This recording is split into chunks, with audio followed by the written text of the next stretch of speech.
Greetings, dear precious, magnificent spirit soul that you are. And you know who I'm talking to. I'm talking to who you really are, and you know that.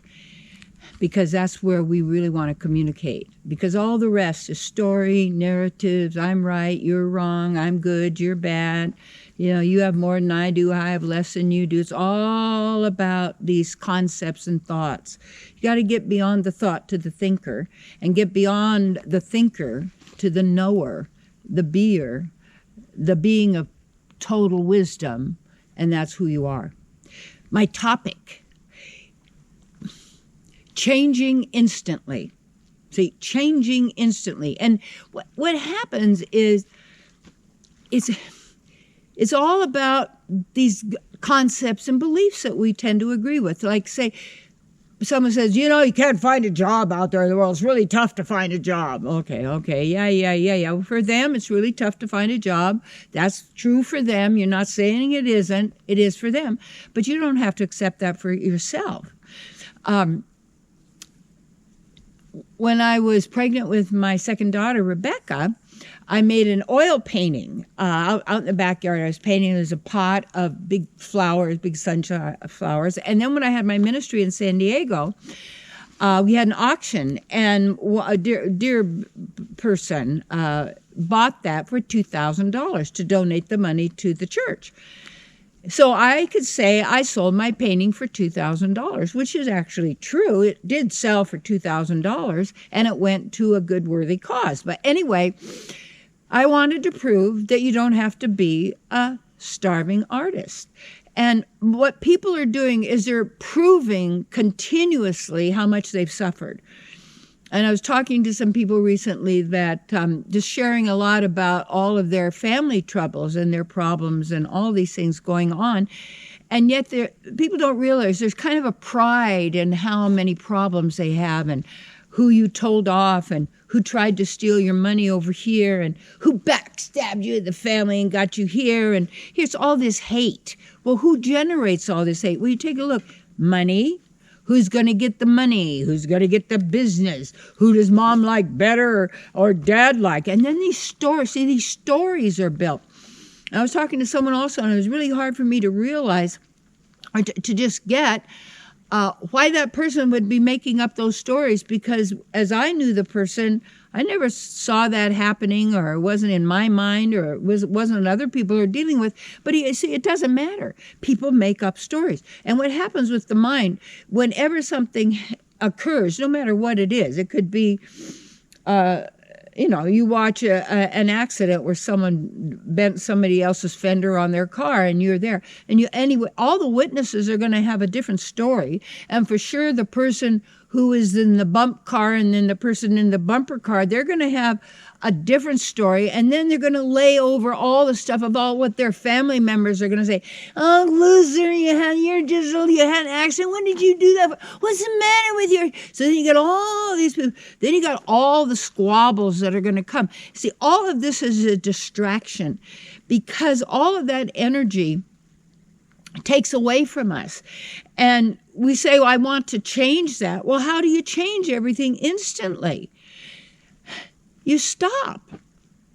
You have to somehow, and I'm big for tools and tricks. Like, I'll put signs up on my wall. I'll put signs on the floor that I'm walking over, or something I want to remember. I put it right by the door where I know I'm going to go out, because that's going to remind me.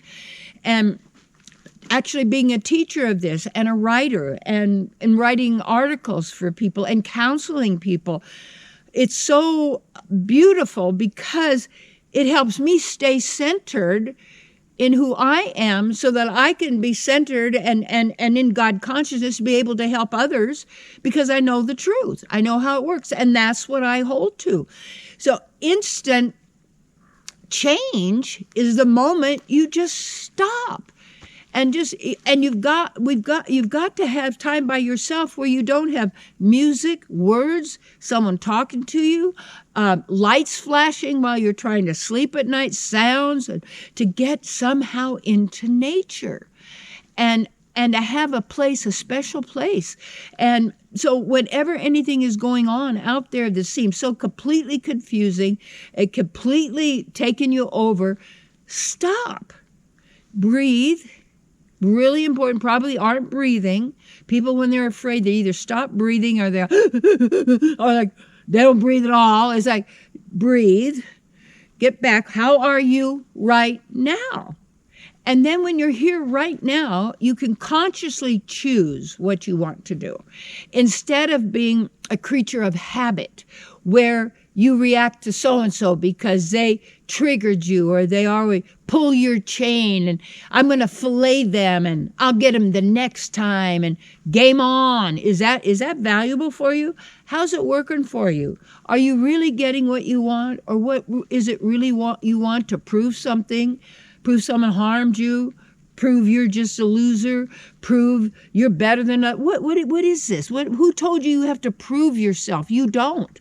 You're already whole, complete, and perfect at the level of who you really are. Not your mind, not your thoughts, not the belief. In divine mind, absolutely. Divine reasoning and truth. And that's what is our job, is to take that back. Because instead of throwing it out to everything and everybody, take it, my life, my everything, confused. And then I say, I can't change because I'm habituated to this. Yes. So if you really don't like it, you have to find a way in that moment to do what you do want to do. And what is that? First of all, stop. Breathe into your heart. Notice where you are. Feel your feet grounded. If it's, warm enough, you can take your shoes off. That's the best.